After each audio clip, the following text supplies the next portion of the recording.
Welcome to CHERP Conversations, a podcast series designed by BVSC Research to highlight the voices and experiences of our community researchers from across Birmingham and Solihull. And now let's get on with the episode.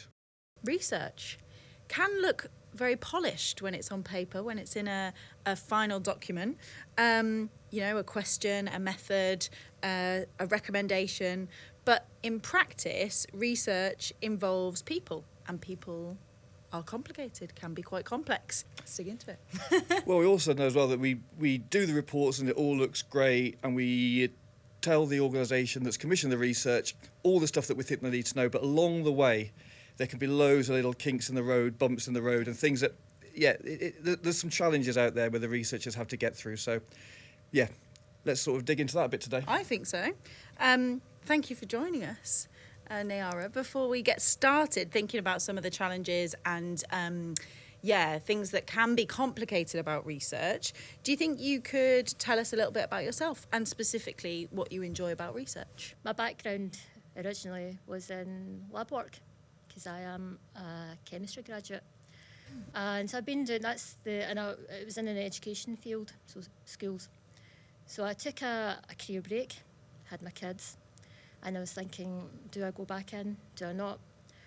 But I didn't. And then I came across, through a WhatsApp, a third sector, and then it was a post for research. And I just looked at it, and because it was specifically geared towards the Pakistani community, and looked at it and I thought, I kind of resonate with this because I do have migraines and headaches and Pakistani. I thought, well, why not? Let's just go for it, because this is my first time. I thought, seriously looking now, going back into work. So I thought, what have I got to lose? So I applied, and then I got it, which was surprising for me because I was expecting, sorry, you've not got through to this stage, but I did. So that's how I just came across it by accident. And any similarities between the community research you've been doing with us and your lab technician work? Very, very different, extremely different, because in the lab, I'm working with kids, I'm working with teachers. So you're working with people to an extent, but it's a different audience where when you're doing the research, you're out in the community. You don't know what to expect. Yes, you don't know what to expect with children, but with the outer world, it's very different because now it's adults and you don't know what's because they're more experienced in things and they might be a bit reserved saying things. But it's totally different, very, very different. And it was challenging for me as well because I'm entering new territories, which I quite liked because I wanted that challenge. Yeah, that was good. That's one of the questions I was going to ask you as well. So before we get stuck into thinking about the specific project that you worked on, as you stepped into the world of community research, what did you think it would be like? I thought it would be just simple from A to B, and that was it. But I realised it wasn't. It was quite a few hurdles. Can you give us just like an overview of that community research project that you saw in the WhatsApp group and you thought, yep, I'm going to sign up for that? It was through the Neighbourhood Network Scheme, and they have a WhatsApp group, and I had been following them for quite some time. I mean, I do see a few posts, and I did see this one in particular, because this one was about headaches and migraines within the Pakistani community. This is something that I myself experienced, and I just questioned that, and I'm like, that's interesting. Why would they home in to the Pakistani community? Why would you do research on that? Is this something specific only to our community? Is this why has this been brought to the attention of research? So I was intrigued myself. Thought, I've never ever came across. I even questioned, if this is a thing in our community, because I knew I had it. I knew my mum and my sister suffer from it. So I thought, I wonder if I can get involved in that, just for my own knowledge as well, because I like to learn new things and hear about things. And so I thought, let's see if I can get part of this, to see if there is something deeper that we're not aware of. So that's when I thought, right, I'm going to apply for this, because I did come from education, working in the schools, and I thought maybe I could learn something from this. I felt I haven't learned anything in a long time, so I needed that challenge to see if, because this is from a health perspective now, you know, I mean, my own background is chemistry, but I thought this is a health perspective. This is real life. I can't believe you ever thought you wouldn't get past the recruitment stage. You're absolutely perfect for this. You've got like experience of it. You used to be like in the lab and stuff. Like you are the ideal person for doing this piece of research. And Kesh, just so you know, this was a Birmingham City Council public health led piece of research. So they'd already done some research into the communities and realised it was. I think actually it was specifically females, wasn't it, that we wanted to speak to, because it was females from that group that were really sort of suffering from these headaches. So all of the community researchers were from that demographic were females, and so it was a really good group. But it makes perfect sense why you sort of jumped out at you, I guess. I thought it was interesting. That's what we hope we get through our community research journey for everyone, is that they can relate to the topic, and therefore the research is going to be more meaningful for them, but also for the other members of the community. But if you were to be really honest, what do you think the biggest challenges are in community engaged research? I think there's a few factors. I think even the participants, going out into the community and getting them involved, because when I was going out asking people, you know, they would suffer from the headaches and migraines, and they'll say some will say, no, I don't want to take part. Especially the bit where I think there was the smoking, because I do know a few people that smoke, females. It's a taboo.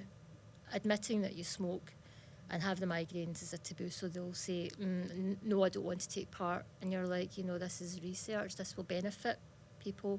But they said, no, I can't. Even though it's anonymous, there's no identity, no names, there's no way that they'll get recognised, or so that was a challenge, saying no. And then there was people, because I think it was 4 or 5 people, but I realised when I was doing the research, you can't just ask 4 or 5 people, you have to ask 10, because there's a lot of people, they'll suddenly say, no, I can't do this, no, I don't want to do this, and you're like, then I had to ask myself, why are they turning around and saying no? It's because some of them lack confidence. Some of them are like, they weren't allowed to do things on their own. They had to have one of the participants, one of the people that taking part. They had to have somebody in the room, so they couldn't talk freely. So that was a challenge I found. That sometimes they'll say yes, sometimes some will back off and say no. We had the booklets. When the booklets were made, we looked at it. There was things in there that we were all well and good, and then there was things that we thought, we weren't discussed with certain things in there. Nobody came up and says this is what the draft version. It would have been nice, if you consulted in the draft version, because there were some things in there that I would say it was not really appropriate for the Pakistani community. I found quite a bit of difficulties, especially around things like yoga, even though some may do yoga, but it's not something that is unanimous within our community. Some people from a religious perspective might not agree with that. Same with the terminology used. It was it was probably more geared towards Indians, because they use Sanskrit, where we have our own dialect, Urdu, coming from some words from Arabic. So it's about, having to... the booklet has to be a bit relatable, So some bits weren't relatable, but the other parts, I think, were. It's quite informative, the way it was done, and I like the way the colour scheme was. Yeah, can you tell us about that booklet? Because I think, again, just for if anyone doesn't know the journey for this particular project, you did your traditional kind of research where you did your interviews and you gathered all your data from people kind of sharing their experiences. And then what happened next? What kind of led to that flyer or that booklet coming to be? Once I gathered the data, then we were called in. The poster and the booklet, we looked through it. We were meant to now hand it out to the community. So we looked at it and we thought, because I don't know, I just thought we would be involved in the draft version, before it goes out, but it was already compiled, ready to go. So we were looking at it for the first time. So, as I said, some of the booklet is a good idea because it's, it's imparting the information to the community, and it was done in Urdu as well. So it's quite good that it was, it's been thought of for people who don't speak English as their first language. Yeah, there's just parts in there that I don't think was relatable. The part like the yoga, because yoga, some will see that as something that's not something we do in our religion. We have to look at the fact some may get offended by it, some won't. So, and the terminology as well that was used, it was more Indian, Hindu. That could have been prevented if we had been discussed prior, because there were words that I've never even heard of. So it was things like that that should really be brought to our attention, get our involvement before it gets to the publishing stage. So how was that then? So obviously this project was almost broken into two sections, whereby you went out, you did your interviews. As you mentioned before, there were a few challenges there with the taboo nature of certain subjects and so on. Then we obviously the literature to support the community was then created on the back of those interviews, and then you were sort of as part of the project, you were to go back out to the community and distribute those pieces of information, so a couple of posters and a couple of booklets to hopefully support those females in the Pakistani community that had headaches, to sort of educate them to sort of know what they can do to improve their situation. So as you said, there were some things within those booklet and posters that weren't quite right for you. So how did you find that going back out to the community with that and trying to sort of trying to get people to put those posters up or give them out to their mosques and so on? How was that? I thought some were okay, and some, I did face a bit of criticism, because especially when I was going out into, let's just say, like Small Heath. Small Heath is the heart of the community. Yeah. So I went into mainly like shops like butcher shops, supermarkets, even those. I went to a bookstore. Actually, I went to a library and a bookshop. They were positive about receiving such things. They especially the library. They took on lots. They said, oh yes, they were quite happy, because as well, I think as well, they saw the Birmingham City Council. I think that was that as well, the reassurance, right? This is not just some random person who's produced this. This is an official kind of document, paperwork. So, they saw that. I think that was the main positive thing where I distributed all of them, is they saw the Birmingham City Council, because I even went into, because the library is part of the Birmingham City Council. Same with some of the sports centre, it's private. They were refusing to take it. They says, well, but we don't have this, even though, a health centre is promoting, fitness is promoting health, and you're like, well, what's the problem? Oh, but, we don't know where it's come from, and you're like, well, it's Birmingham City Council. So they're like, oh, okay, well, so they were reluctant to take it, but they did take it. But when I went into place, the same with the bookshop, they were okay taking that. One bookshop actually wasn't. Why is that? Because he didn't even look at, he didn't even want to even look what was inside the context. He just said, no, if I have it, I'm going to put it in the bin. And I said, well, why is that? And he says, because he says there's too many people. And he wasn't from the Pakistani community. Okay. He said, oh, it's because Pakistanis, they take too many medication, and that's their problem. And I thought, well, that's not what the research shows. No. So I think it was a bit of misinformation, or just a stigma attached to community without even knowing anything about the Pakistani community. Is already labelled us as taking too many medications, and I thought, well, that's not actually true. Wow. But he said no, and I'm going to put it in the bin. And I thought, okay, do we have a bit of misogyny here? Because sometimes I think I did find that going out into the community as a female, there was a bit of misogyny. What do you do then with those instances where you are coming across people that just say, no, I don't agree with any of this stuff, I'm chucking it in the bin, or why are you doing this, you shouldn't be doing it? How do you actually what do you practically do in those situations? Are you walking away? Are you trying to talk them through it? What's the best? What do you do? No, I did. I have spoke to them, and I says, well, I says that in part of our religion, I says we have to, it is within ourselves a trust. We have to look after health, because you can't just rely on, because in our religion as a Muslim, right, we believe that you preserve life. You must take care of your health. We're given this life, you have to make the most of it.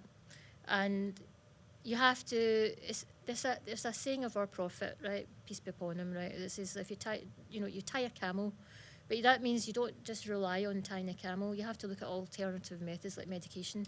You can't just go pray and then leave it to God. If there are sources of medication, you take that medication in the medication route as well. So I thought, these are booklets that will help people, so they can be informed, make that choice, especially females. This is a particular bookshop. He was selling books. This is about, educating the community. But for him, I thought, you're just homing in because it's not from a religious perspective. Yeah. And I thought, well, no, this is a health thing, which comes hand in hand with the community, with people. You can't play with people's lives. They have to be informed of something out there. And I asked him, I says, who's coming into this bookshop? Which demographics are coming into this bookshop? And he says, all types of people. I says, are Pakistani people coming into this bookshop? He said, yes. He goes, one of the owners is Pakistani. And I says, well, if you've got an owner who's Pakistani and you've got Pakistani people coming into the bookshop, then I should be able to leave some of these resources in your shop. And then he said, no. And I says, well, if you're not taking the booklets, I says, would you have the poster? He said, no. And then I thought, this man is quite closed-minded. Yeah. I cannot challenge. That's his problem now. I says, okay, let's focus now somewhere else. Yeah. So it's back to that shared experience, isn't it? I think when people can relate to the topic, or they feel that they understand what the research is about and what the benefit might be. I think, like you were saying, you're identifying places where that was going to be easier to have that conversation, or to say, this is what these flyers are for, or this poster's for, because people could relate to it and understand it. See, I was even trying to find more females, where I could find more access to females. Once I realised I was handing them out to a library who's female, and I thought, I need to go into more places where there was females, but it was very difficult. Did you give any feedback to change it based on what you were saying? We did come back to a meeting. I don't know if they would change it, because we did have a meeting, and then we did say... Yeah, because you were saying there were some bits in it that you thought, oh, not sure if this will land right. Yeah, we did give the feedback for that. And so that got changed, did it? Yeah. Yeah, it was really positive again, I think, to give public health their due. Obviously they've got their own challenges as a commissioner. The time they've got between getting that research back to getting the resources out has got to be incredibly quick, and they did it so. We obviously involved in a lot of research, and to see that turnaround from those interviews to actually something that benefits the community was great from our point of view. But again, as you've rightly said, there's so many challenges there about what does that actual resource look like to best benefit the community. But yeah, they've taken that on board, and they've made some tweaks and stuff. So they've got all those posters and booklets and so on are live on the Birmingham City Council's Public Health website, and they've made those tweaks, which is great again from your the feedback. I think also, that was from they also had one for the doctors, the GPs. They had their own. That we found out when we afterwards. When I didn't get to see that one, but I thought that's quite clever that they've got it from an NHS perspective for theirs. The thing that stood out to me was what you were saying about building. So it feels like a lot of this comes back to kind of relationships, right? Being able to relate to one another. So the people you're talking to about the posters and the flyers, can they relate to this? Do they understand? Obviously, you have the best kind of way of presenting this research because you yourself are affected by it as an issue, and you've also been involved in the research. But even then, you're facing some real challenges in kind of translating that over to people and getting them to understand. But I thought it was interesting what you said about the flyers being accepted by certain places because they had the Birmingham City Council logo on. Because we spend a lot of our time thinking about, at BVSC with our research, how do we make this feel, like it's part of the community, like it's relatable. We quite often think we should take some of those logos off things because that might be a barrier in terms of kind of trust and things feeling like they've come from the community, not come from an authority or the government or whatever it might be. Do you think just general community research has helped us get the answers that we managed to feed into those booklets and so on? Obviously, you were saying you came up against challenges of people having to have other people there when they were talking, people even rejecting your advances to go and be interviewed. Do you still think it was more successful because the community research approach was utilised in this? I do think there's been a positive impact in there because we wouldn't have the booklets, because that is solid information now in front of your eyes. Having a migraine, I don't know if it was actually, I don't think it was put in the booklet, but one of the things, yes, you can have hypertension, but if that goes undiagnosed, that can lead to stroke. And see, the Pakistani community, we are prone to diabetes and high blood pressure. That is a fact. Now, I myself, after having done this research myself, I didn't know at the time what I was going through. I have now been diagnosed with high blood pressure. Yes. But I think part of that research made me realise when I was thinking, what is this? So I went and got the help, went to the doctors. Yeah, it sounds like the stuff you've done, hopefully, if it just reaches a few of people like you, that do pop to the GP that maybe wouldn't have done or whatever, it'd be unbelievable, a really, really impactful piece of research. And it's just hearing that you talk, it's just unbelievable the amount of challenges you get from one piece of research that we think is going one way into headaches, and you're suddenly talking about there's taboo things which we didn't realise were taboo within a certain culture. There's cultures within cultures that we didn't realise we weren't talking to. The slight tweaks of language, a massive challenge there. Misogyny in trying to actually sort of disseminate the resources when you actually get there. There's so many more challenges than just, can we get some interviewees that know about this subject? Can we get it done? Give it back to the commissioner. It's so nuanced and complicated and complex and difficult. It's amazing that we got those interviews and then these resources out in this amount of time. It's a testament to everybody's work, really. I think that you managed to battle through those challenges. It just opens your eyes, but then really I suppose does. This is part of life. This is a reality of life. Have you got any sort of hints and tips or advice that you might give out to future community researchers when they're sort of coming up against challenges, the sort of stuff that you've gone, how did you manage to get through it all in the end?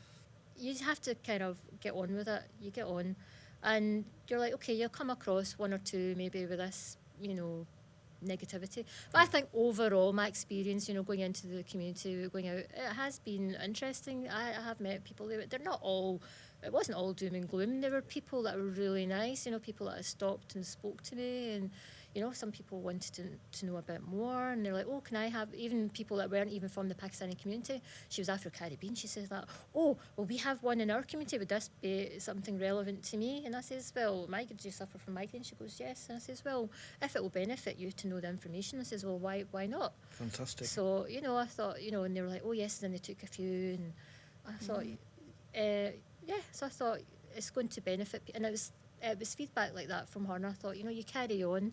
Yeah, brilliant. So I think we've kind of covered all of the challenges, haven't we? It's really interesting. Really interesting to hear your experiences of that specific project that you've done, and just get your reflections on your journey through community research, what it means, what the power of it can be. We've got, I guess, maybe the final question to think about is there's a thread that we're going to hopefully go through all of the podcast episodes that we do that thinks about research as a tool for change. And I think we've spoken about that already kind of throughout this. But what would you say in terms of how research can be a tool for change and not just a record of people's experiences or what is happening in a community? Can you think of a moment when evidence or research has helped to really shift something, or have you experienced that through your research?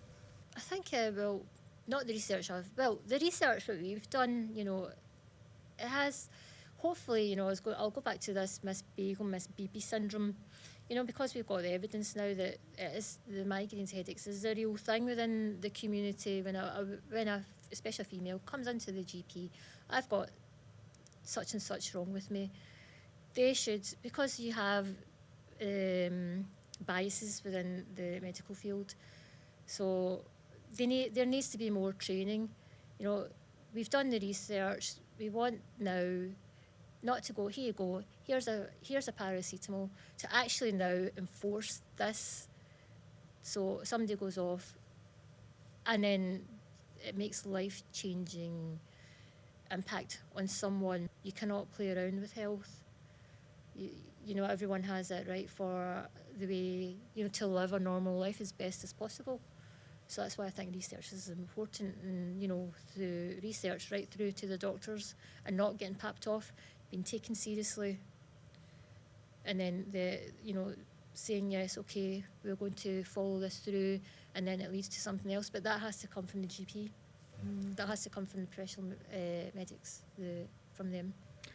It's great that your research has led to them hearing these stories from people. So, yeah. Fantastic. Absolutely.